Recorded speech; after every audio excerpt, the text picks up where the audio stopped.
Hello everyone, I am Barun from Only English. Today we will read another chapter from the book Footprints Without Feet of Class 10th CBSE. The name of the chapter is Bholi. It has been written by K.A. Abbas, Khwaja Ahmad Abbas. इसका नाम क्या था? Khwaja Ahmad Abbas. He was born on 7th June 1940 and died 1st June 1987. और ये काफ़ी famous थे because he was an Indian film director, screen writer, novelist and journalist. He has been written many books and did film in Urdu, Hindi and English. That means his book has been written in all three languages. ये जो name है chapter भोली, भोली एक main character है और बताता है कि इसमें किस तरीके से इसके घर में उसके पेरेंट्स वगैरह उसको ट्रीट करता है और एक्चुअल में ये होता क्या. तो पढ़ते हैं चैप्टर, फिर शुरुआत करते हैं चैप्टर का. Her name was Sulekha but since her childhood everyone had been calling her Bholi the simpleton. अब ये एक्चुअल में उसका नाम क्या था? सुलेखा, लेकिन उसको लोग क्या करते भोली, और इसका मतलब क्या था? सिंपलटन. ये जो सिंपलटन है इसका मतलब क्या होता है? स्टूपिड या सिली पीपल कह सकते, जिसको समझ नहीं होता. क्यों कहा जाता था? She was the fourth daughter of numberdar Ramlal. ये जो होता है नंबरदार, ये क्या होता है? नंबरदार कहा जाता है कि an officer who collects revenue, यानी कि तहसीलदार के नीचे नंबरदार होता है जो कि टैक्स वगैरह कलेक्ट करके उसको कर. तो यानी रामलाल जो था वो नंबरदार था, उसकी फोर्थ डॉटर थी कौन? भोली, जिसका एक्चुअल नाम क्या था? Sulekha. When she was 10 months old, she had fallen off the cot on her head and perhaps it has damaged some part of her brain. जब वो बड़ी छोटी सी थी, कब थी? जब वो when he was 10 month old, जब 10 मंथ की थी, तो वो जो उसका बेड था उससे नीचे गिर गई और उसके ब्रेन के कुछ पार्ट जो है डैमेज हो गया, जिस कारण से and that's was why she remained a backward child and came to be known as a भोली and simpleton. और इसीलिए backward child का मतलब क्या हुआ कि जिसकी की समझ थोड़ा कम होता है, जो कि समझता नहीं है, और इसलिए लोग उसको भोली कहता है या simpleton कहता है, जो कि at the birth the child was very fair and pretty, but when she was 2 years old she had an attack of smallpox. Only the eyes were saved but the entire body was permanently disfigured by the deep black pock marks. जब वो 2 साल की थी, पहले तो जब 10 month की थी तो कॉट से, जब वो 2 साल की थी, वैसे बचपन वो काफ़ी फेयर थी, प्रिटी देखने में अच्छी थी, लेकिन जब वो 2 साल की थी तो जो स्मॉल पॉक्स होता है, चिकन पॉक्स होता है, स्मॉल पॉक्स उसको हो गया और स्मॉल पॉक्स के कारण पूरा बॉडी उसका परमानेंटली डिसफिगर गया और उस पर ब्लैक जो है पोक, यानी कि जो धब्बा कहते एक तरह से हम पिंपल टाइप से जो गड्ढा गड्ढा सा हो जाता है, वो उसके बॉडी पे हो गया. Little Sulekha could not speak till she was 5. अब वो जब 5 साल की थी तब से ही वो बोलती नहीं है. And when at last she learned to speak she stammer. और जब उसने बोलना सीखा तो वो स्टैमर यानी कि हकलाती थी. The other children often made fun of her and mimicked her. As a result she talked very little. और जो बच्चे थे उसका क्या करते थे? मजाक उड़ाते थे और उसकी मिमिकिंग करते थे, यानी कि कॉपी करते थे, जिसके कारण वो बहुत ही कम बोलते. जब होता ना बच्चा का जब मजाक उड़ाता. Ramlal had 7 children. रामलाल के का जो था टोटल 7 बच्चे थे. 3 sons and 4 daughters. 3 बच्चे सन थे, 4 daughters थे. And the youngest of them was Bholi. सबसे छोटी उसमें भोली थी. And it was a prosperous farmer's household and there was a plenty to eat and drink. यानी वो काफ़ी अच्छे खासे कहते खुशहाल परिवार थे और खाने पीने की उसकी कमी नहीं थी. ऑल द चिल्ड्रन एक्सेप्ट भोली वर हेल्दी एंड स्ट्रॉन्ग. भोली के अलावा जितने सारे बच्चे थे वो हेल्दी थे, स्ट्रॉन्ग थे. The son had been sent to city to study in the schools, later in the college. यानी जो बेटे थे उसको शहर में भेज दिया गया, पहले स्कूल में पढ़ने के लिए, फिर कॉलेज में. Of the daughters Radha the eldest had already married. जो सबसे बड़ी बेटी थी राधा, उसकी शादी ऑलरेडी हो चुकी थी. Second daughter Mangala married had also been settled. जो मंगला थी सेकेंड डॉटर, उसकी भी शादी सेटल हो चुकी थी. व्हेन दैट वाज डन, जब हो जाएगा, Ramlal would think the third Champa, Champa के बारे में, क्योंकि 4 बेटी और 3 बेटे थे, चंपा के बारे में सोचेगा। And they were good looking healthy girls and it was not difficult to find the bridegroom for them. और वो जो सारे बच्चे थे उनके, वो काफ़ी देखने में अच्छे थे और हेल्दी भी थे, तो उसके जो दुल्हा थे ढूंढने में इनको कोई दिक्कत नहीं हुआ। But Ramlal was worried about भोली, लेकिन रामलाल भोली के बारे में काफ़ी चिंतित रहता था। She had neither good looks nor intelligence, ना तो वो अच्छी देखने में थी और ना तेज थी दिमाग से, इसलिए वो काफ़ी चिंतित रहता था। Bholi was 7 years old when the Mangala was married, जब वो भोली मात्र 7 साल की थी तब उसकी बड़ी बहन का शादी, मंगला का शादी हो गया। The same years a primary schools for a girls was open in the village, और उसी साल जो है प्राइमरी स्कूल उसके विलेज में खुले। द तहसीलदार, तहसीलदार क्या होता है, एक तरह से रेवेन्यू इंस्पेक्टर कहा जाता है उसको, जिसके अंदर में आपने अभी देखा कि नमलदार होता है, तो टैक्स कलेक्टर उसको कहते हैं। Sahib came to perform its opening ceremony, तहसीलदार आया था वो स्कूल का उद्घाटन करने के लिए। ही सेड टू रामलाल को उसने कहा, as a revenue officer you are representative of the government in the village, so you must set an example to villagers, you must send your daughters to school। कहा कि तुम चूंकि government के employ हो, revenue officer हो, तो तुमको एक एग्जाम्पल सेट करना चाहिए, यानी कि दिखाने के लिए, जैसे होता है ना कुछ जो गवर्नमेंट के एम्प्लॉय आते हैं अपने बच्चे को सरकारी स्कूल में भेजता है, लेकिन होता क्या है बाकी सारे तो प्राइवेट में ही भेजता, तो वही एग्जाम्पल सेट करने के लिए कहा कि तुम जो है अपने बच्चों को, जो डॉटर्स को स्कूल में भेजो। That night when Ramlal consulted his wife, she cried, "Are you crazy? If the girls go to school, who will marry them?" जब उसने अपने वाइफ को बताया तो उसकी वाइफ चिल्ला बैठी, बेवकूफ़ तो नहीं हो, अगर तुम गर्ल्स को स्कूल भेजोगे तो शादी कैसे होगा, जैसे पहले से चली आ रही कि गर्ल्स पढ़ लेगी तो शादी नहीं होगा, ये भला भला। But the Ramlal had not courage to disobey the Tehsildar. At last his wife said, "I will tell you what to do. Send Bholi to school as it is. There it is little chance of getting married with her ugly face and lack of sense." तब उसके जब तहसीलदार ने जब रामलाल ने अपने wife को बताया तो वो तो काफ़ी गुस्सा करने लगी, लेकिन तहसीलदार को मना करना उसकी हिम्मत नहीं, तो उसको मना कैसे कर, क्योंकि उसका बॉस था। तो एट लास्ट उसकी वाइफ ने कहा कि मैं बताऊंगी कि तुमको क्या करना है। कहा कि जो भोली है उसको सेंड द भोली स्कूल्स, क्योंकि वो स्कूल जा कर के भी पढ़ेगी तो उसका तो शादी होना नहीं है, और पढ़ भी, इसलिए अगर पढ़ेगी तो कोई बात नहीं, जो उसका फेस है उसमें कौन होगा। Let the teacher schools worry about the, कहा कि चलो कम से कम टीचर को चिंतित होने दो उसके बारे में। The next day Ramlal caught Bholi by hand and said, "Come with me, I will take you to school." भोली was frightened, she did not. अब नेक्स्ट डे क्या हुआ, जो रामलाल है भोली को लेकर कहा कि चलो तुमको स्कूल लेकर के जाते। भोली काफ़ी डरी हुई थी। I will take you to school. Bholi was frightened, काफ़ी डर गई। She did not know what a school was like, वो नहीं जानती कि स्कूल होता कैसे। She remember how a few days ago their old cow Lakshmi had been turn out of the house and sold. अब उसको स्कूल के बारे में तो कुछ पता नहीं था, बस उसको ये याद था कि कुछ दिन पहले उसकी जो गाय थी जिसका नाम लक्ष्मी था उसको बेच दिया गया।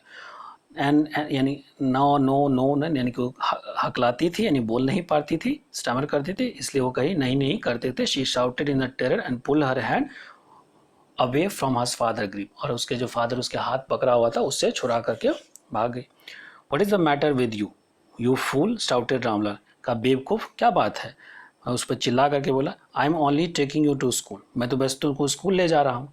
Then he told his wife, फिर उसने अपने वाइफ को कहा, let's her wear some decent clothes today, कहा कि इसको जो है कुछ नया कपड़ा पहना दो, और else what will the teachers and other school girls think us of us when they see her, तो कहा कि इसको जो है नया कपड़ा पहना दो, अदरवाइज जो स्कूल में बच्चे होंगे और जो टीचर को क्या कहेगा, क्योंकि ये तो रेवेन्यू कलेक्टर था, यानी कि रेवेन्यू कलेक्ट करता था, तो इसका अपना विलेज में कुछ पोजीशन बनाया होगा, तो इसलिए वो कह रहा। New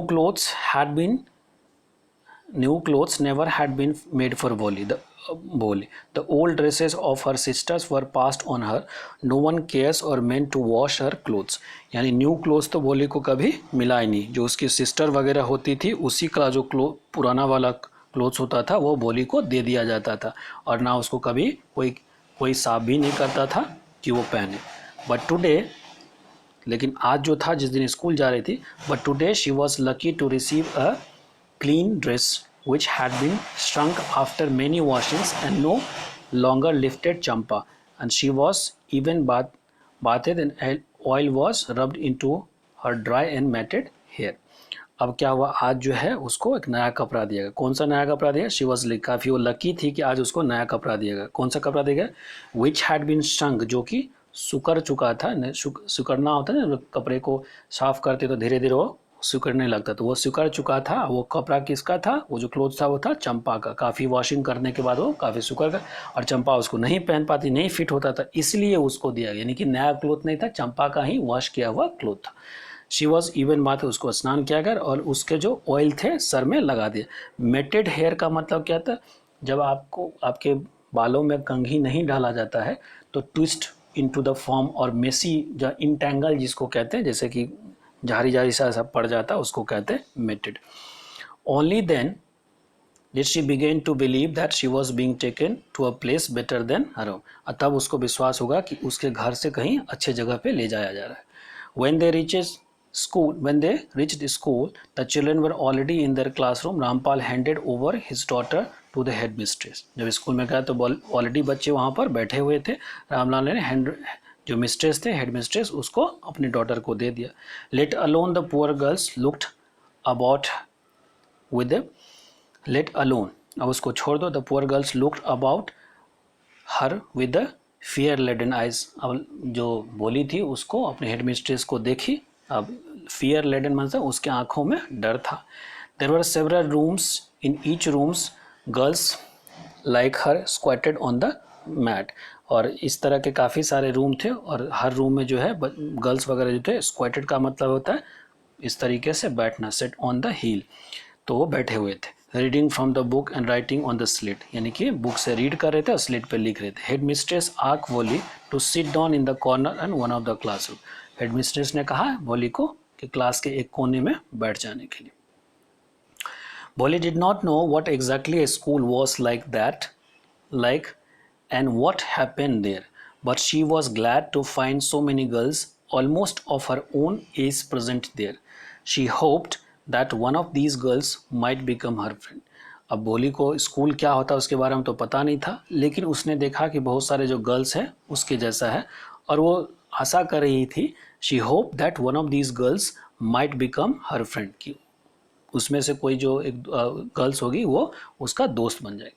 the lady teacher who was in the class was saying something to the girls but Bholi could understand nothing. जो लेडी टीचर थी क्लास में वो बच्चों को कुछ कह रही थी, लेकिन भोली को कुछ समझ नहीं आ रहा था। She looked at the pictures on the wall, वो जो वॉल पे पिक्चर बने थे उसको देख रही थी।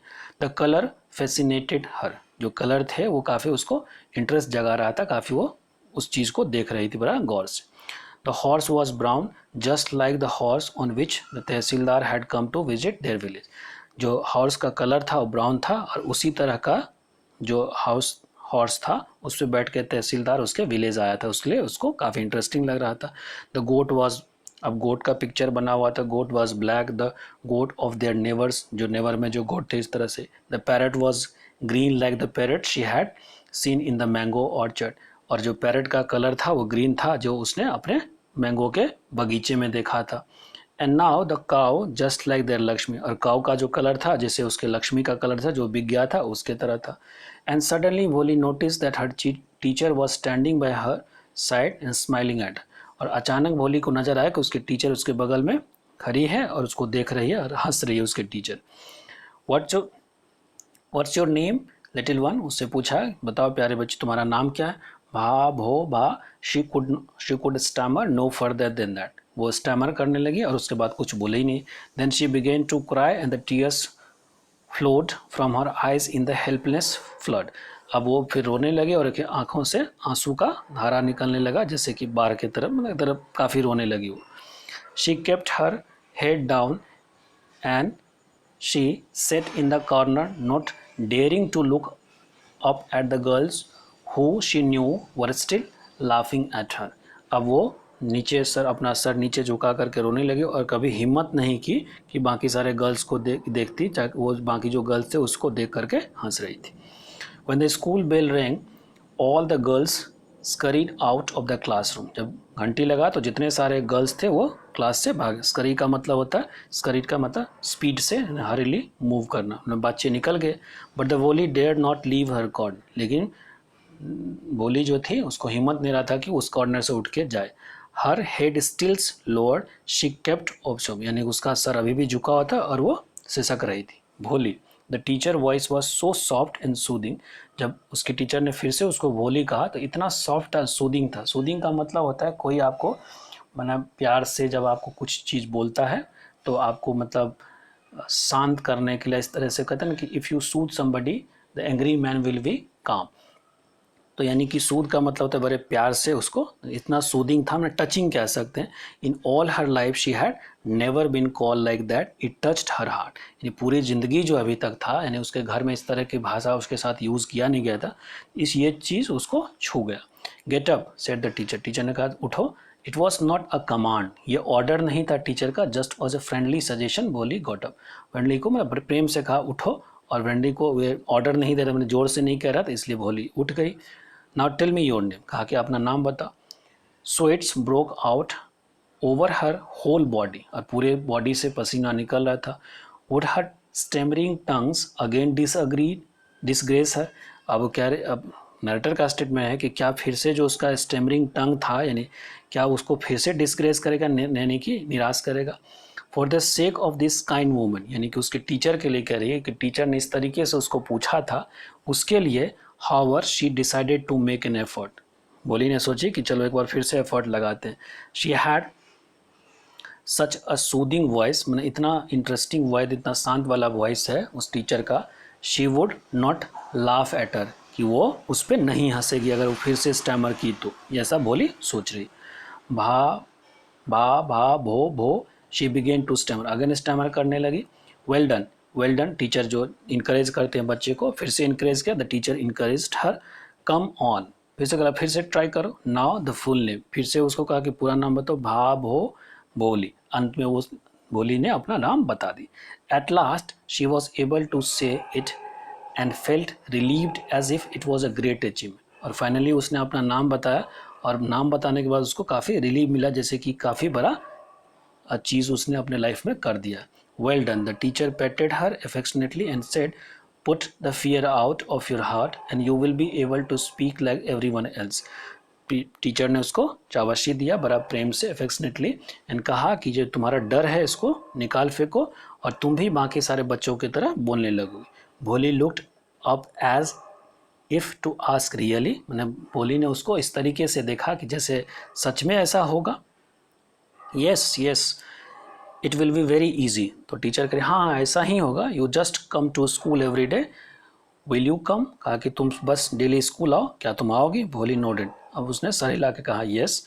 नो इट्स ए लॉट, तो टीचर कही नहीं, थोड़ा जोर से चिल्ला के, थोड़ा जोर से बता। यस ये यस, फिर से उसने कहा yes. And Bholi herself was astonished that she had been able to say it, और भोली को भी स्टॉनिश मतलब आश्चर्य लग रहा है कि उसने यस को भी बड़ा आराम से कह दिया। Didn't I tell you now take this book, क्या मैंने तुमको नहीं कहा कि ये तुम अपना बुक ले लो? The book was full of nice picture and the pictures were in a colours, dog, cat, goat, house, parrot, tiger and cows just like Lakshmi, यानी जो बुक था उसमें काफ़ी सारे पिक्चर थे, उसमें डॉग के, कैट के, पैरट के, और जो काऊ के पिक्चर थे उसके लक्ष्मी की तरह। And with the very pictures every pictures was a word in the big black letter, और हर पिक्चर के नीचे में से ब्लैक कलर का लेटर था, जिसके उसके क्या लिखा हुआ डॉग की स्पेलिंग इस तरह से। In 1 month you will able to read this book, 1 month में तुम ये बुक पढ़ने लगोगी। Then I will give you the bigger book, मैं तुमको फिर बड़ा बुक दूंगी। Then still a bigger one, फिर से उससे भी बड़ा दूंगी, मतलब साइज में नहीं, मतलब समझ में आ गया होगा कि साइज में नहीं, मतलब इससे थोड़ा सा difficult. In time you will be more learn than anyone else in the village, और फिर समय के साथ तुम अपने विलेज में सबसे ज़्यादा सीख जाओगे, जितने सारे बच्चे जानते हैं उससे ज़्यादा सीख जाओगे। Then no one will ever be able to laugh at you, और फिर कोई तुम पे हंसेगा नहीं. People will listen to you with respect and you will be able to speak without a slightest stammer. और फिर तुम क्या करोगे, बिना हिचकिचाहट के साथ तुम बोलोगी और हर कोई तुमको रिस्पेक्ट करेगा और कोई जरा सा भी तुम स्टैमर नहीं करोगे. अंडरस्टैंड? टीचर ने इतना सारा अच्छा बात उसे समझाया. Now go home and come back early tomorrow. कहा घर जाओ और फिर आना. भोली felt as if suddenly all the bells in the village temples were ringing and the trees in front of the school house had blossoms into the big red flower. जब उसको खुशी हुआ, तो जब खुशी में लोगों को होता है ना कि मतलब सब कुछ अच्छा लगने लगता है, तो लगा कि पूरे जो गांव में मंदिर है उसके टेम्पल में घंटी बजने लगे हैं, जो ट्रीज वगैरह है वो काफ़ी फ्लावर उसमें निकल चुका है. मतलब अंदर से जो फीलिंग होती है आज ये खुशी का जाहिर करने का. Her heart was throbbing with a new hope and new life. Throbbing का मतलब होता है बीट करना जोर जोर से, तो मैंने उसके हार्ट जो है वो बीट कर रहा था. तब उसको न्यू होप यानी जो उनको जो भोली को जो आशा जगा था कि मैं ऐसा कर सकती हूँ, इस तरह का जो उसको न्यू लाइफ मिलने वाला है. दस द ईयर पास्ट यानी समय बीते गया. The village became a town, जो विलेज है टाउन बन गया. The little primary schools become high school, जो प्राइमरी स्कूल था हाई स्कूल बन गया. There were a now cinema under a tin shed and the cotton ginning mills. ये अब सिनेमा भी खुल चुका था टीन के शेड में, और कॉटन गिनिंग मिल्स. गिनिंग क्या होता है? गिनिंग होता है जो आपको separating raw cottons from its seeds जो निकालता है. The mail train began to stop there railway station, जो मेल ट्रेन था वो भी आने लगा. One night after the dinner Ramlal said to his wife, then shall I accept Bishambar's proposal. तो एक नाइट जो है और उसके फादर रामलाल जो था उसने वाइफ से कहता है कि क्या फिर मैं जो है बिशंबर का प्रपोजल एक्सेप्ट कर लूँ. बिशंबर कौन है आगे देखते. Yes certainly his wife said, कहा कि हाँ क्यों नहीं. Bholi will be lucky to get such a well to do bridegroom, यानी अब भोली की शादी करने की बात हो रही है और कहा कि भोली बड़ा लकी होगी कि इस तरह का उसको दुल्हा मिलेगा. A big shop, a house of own and I hear several thousand in the bank. कहा कि बड़ा सा घर है, उसका शॉप अपना दुकान है और बहुत कुछ पैसे भी हैं उनके bank. More over it is he is not asking for any dowry. और कहा कि सबसे ज़्यादा जो इम्पोर्टेंट चीज़ है वो कि वो डाउरी नहीं, माने जो है दहेज नहीं मांग रहा. That is right but he is not so young you know. तो फिर उसका रामलाल कहता है अपनी वाइफ को, तुम जानती हो कि वो उतना यंग नहीं है. Almost the same age as I am, यानी अब भोली का पिताजी अपनी एज के आदमी से उसका शादी ठीक कर रहा था. एंड ही ऑल्सो लिम्स, यानी कि लंगड़ा करके एक तरह से स्लोली चलना कह सकते हैं, चलता है. Moreover the children from his first wife are grown quite grown up. अब वो कहता है उसके फादर, भोली के फादर रामलाल, कि उसका जो पहले वाले वाइफ से जो बच्चे हैं वो भी काफ़ी बड़े हो चुके हैं. So what does it matter, his wife replied, 45 और 50 it is no great age for a man. We are lucky that he is from the another village and does not know about her pock marks and lack of sense. तो उसकी wife कहती है हाँ क्या हुआ, तो कोई बात नहीं, 40-50 साल का ही है ना. It is not great age, यानी कि जो मर्दों की, क्योंकि हम लोग पेट्रियार्की सोसाइटी में हैं, अगर जो मर्द होता है ये उसका एज का तो कोई मतलब नहीं होता, चाहे कितने एज में शादी कर ले. और फिर वो कह रही कि वी आर लकी दैट कि वो दूसरे विलेज का है और उसको पता नहीं है कि जो भोली के चेहरे पे पोक मार्क्स है जो कि उसको हुआ था स्मॉल पॉक्स से, और वो बेवकूफ़ भी है, लैक ऑफ सेंस, कुछ समझदार नहीं है. If we don't accept this proposal she may remain unmarried for married all her life. तब वो उसकी वाइफ कहती है कि अगर हम लोग इस प्रपोजल को एक्सेप्ट नहीं करेंगे तो पूरी ज़िंदगी वो अनमैरिड ही रह जाएगी. Yes but I wonder what भोली विल से. तब वो कहता है कि फिर मुझे तो लेकिन मुझे आश्चर्य ये लग रहा है, मैं थोड़ा सा हैरान हूँ कि भोली क्या कहेगी. What will that witless one से, शी इज़ लाइक ए डम काउ. तो उसकी मदर कहती है हाँ वो विटलेस का मतलब, विट से मतलब विजडम होता है, कि वो जो बेवकूफ़ है विटलेस वो क्या कहेगी, वो तो डम काउ की तरह है, गूंगी काउ की तरह जो कुछ नहीं बोल सकती है.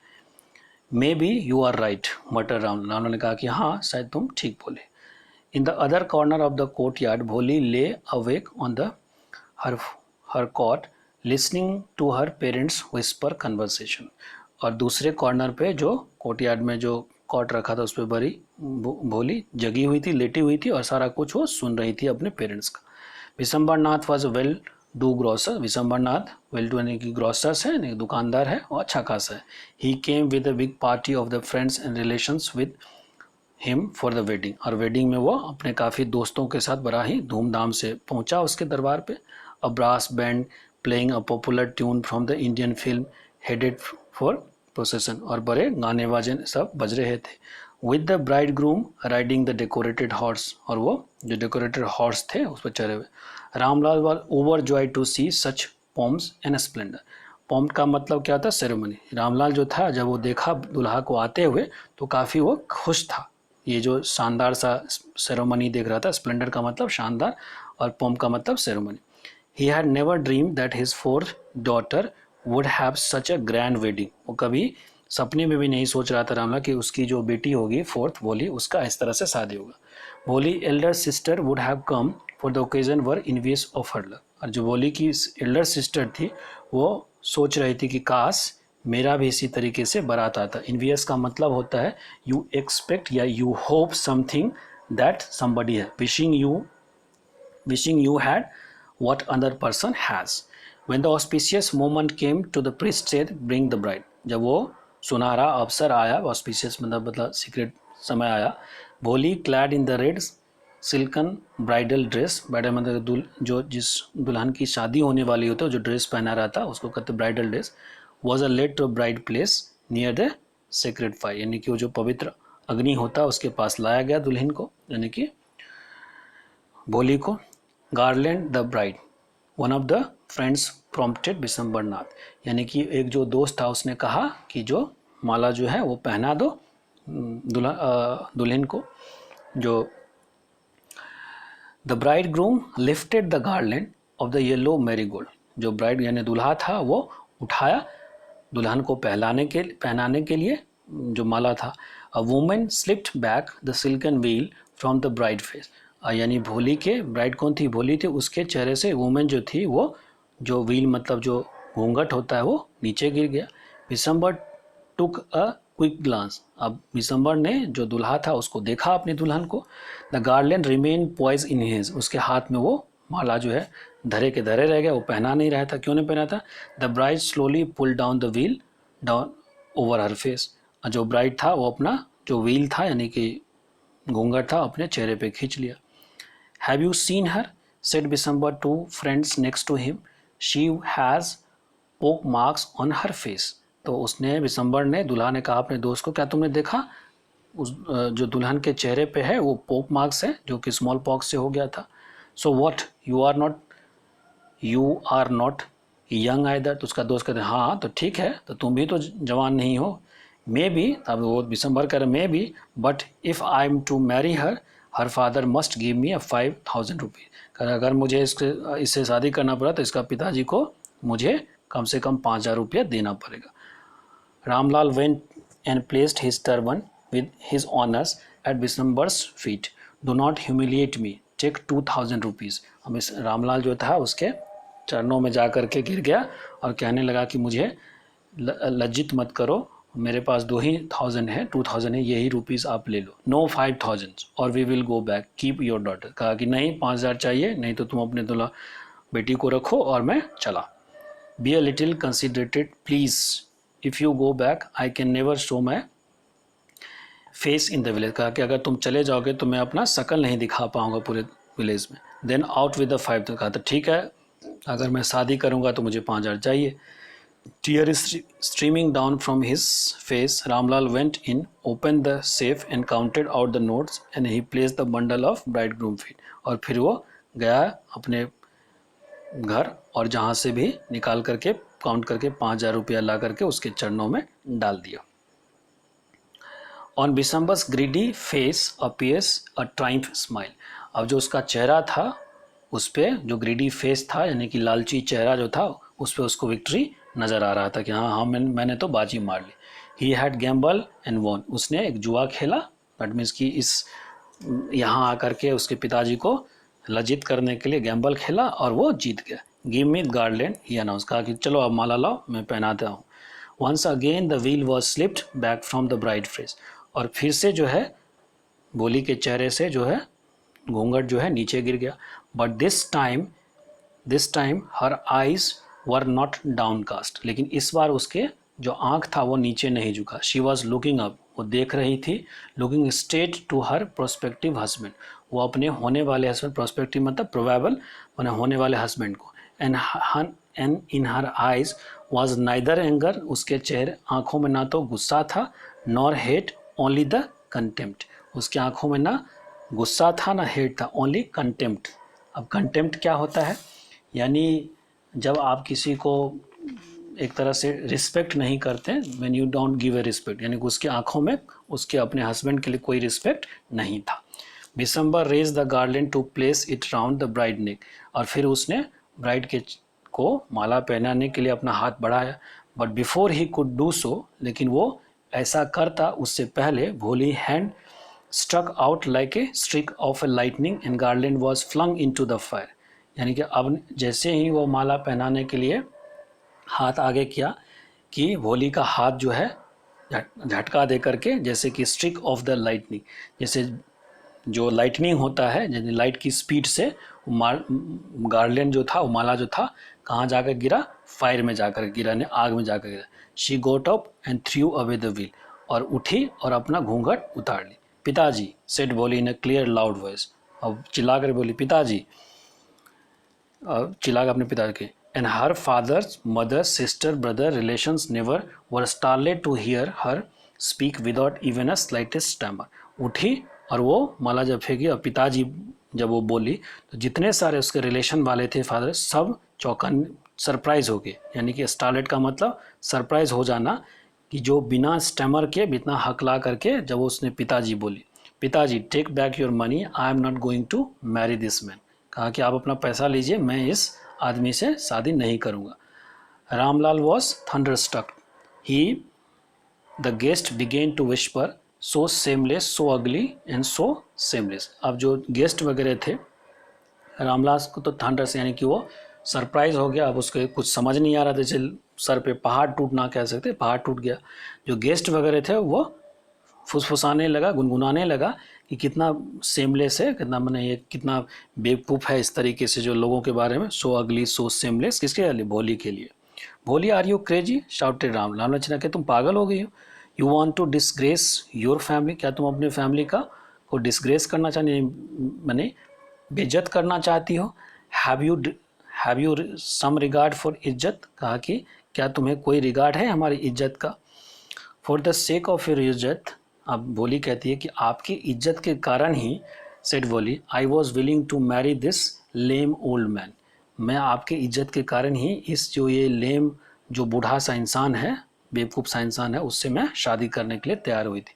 But I will not have such a mean, greedy and contemptible coward as my husband, लेकिन मैं इस तरह का जो नीच, ग्रीडी, लालची, कंटेम्पटेबल का मतलब क्या होता है, डिजर्व टू कंटेम्प्ट, यानी जिसके प्रति रिस्पेक्ट ना हो, एंड कावर्ड, डरपोक को मैं अपना हस्बैंड नहीं मानूँ। आई वॉन्ट, मैं इससे शादी नहीं करूँ। What a shameless girl, we all thought she was a harmless dumb cow. अब किसी ने उसमें बोल पड़ा कि कितना ये बेशरम लड़की है, हम लोगों ने तो सोचा ये तो बड़ा सी गूंगी सी गाय है, जिसे लोगों को अक्सर विलेज में कहती है किसी लड़की के लिए। बोली टर्न वायलेंटली, और गुस्से से घूमी ऑन द ओल्ड वुमन, वो जो ओल्ड वुमन बोली थी उसको। Yes aunty, you are right, you all thought I am a dumb driven cow, तुम लोगों को, आप लोगों को लगा कि हाँ मैं तो डम ड्राइवन काउ है, गूंगी सी गुड़िया हूँ या गूंगी सी काउ हो। That is why you wanted to hand me over this heartless creature, इसीलिए तुम, आप लोगों ने मुझे ये जो बिना बेरहम सा इंसान है, बेरहम सा क्रिएचर है, उसके साथ मेरी शादी करने वाली हैं आप लोग। But now the dumb cow, the stammering fool is speaking, अब तो जो ये डम काउ है, गूंगी सी गाय थी, अब वो बोलने लगी है बिना हगला करके। Do you want to hear more, बूढ़ी को कहा, यानी ओल्ड लेडी जी थे, कहा कि और भी कुछ सुनना चाहती है। सबकी बोलती बंद हो गई। Bishambar Nath the grocer started to go back with his party, अब बिशंबर नाथ जो ग्रॉसर था वो अपने पार्टी के साथ जाना शुरू कर दिया। The confuse bandsmen thought this was end of ceremony and stuck of the closing song, और जो बैंडमैन थे यानी शादी में जो बजाने के लिए आते उसको लगा कि हाँ चलो शादी का एंड हो गया सेरेमनी का, और वो लास्ट का जो सॉन्ग होता है क्लोजिंग सॉन्ग गाना शुरू कर दिया। Ramlal stood rooted on the ground, अब वो जमीन पे बैठ गया। His head bowed low with the weight of grief and shame, अब उसका सर जो है वो झुक गया, किससे? ग्रीफ से और शेम से, पछतावा से कि क्या कर ली Bholi. The flame of the sacred fire slowly died on, और जो पवित्र आग थी उसकी जो फ्लेम थी वो बुझ गया।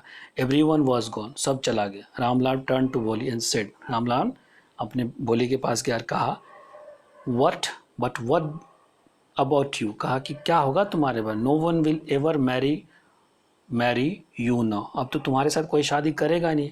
What shall we do with you, हम लोग तुम्हारे साथ क्या करेंगे, क्या होगा तुम्हारा?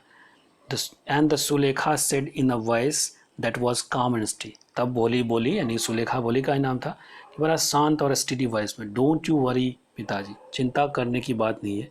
इन योर ओल्ड एज, आप जब बूढ़े हो जाएंगे, I will serve you and mother and I will teach in the same schools where I learn so much, कहा कि जब आप बूढ़े हो जाएंगे तो मैं आपको और जो मम्मी थी उसकी, जो जानबूझ करके उसकी शादी करवाने उसकी मदद मैं करूंगी, और मैं उसी स्कूल में पढ़ाऊंगी जिस स्कूल में मैंने ये सब कुछ सीखा है। इजंट दैट राइट मैडम, फिर वो कहते क्या ये सच, क्या सही है ना मैडम? उसकी मैडम कहीं खड़ी थी कोने में।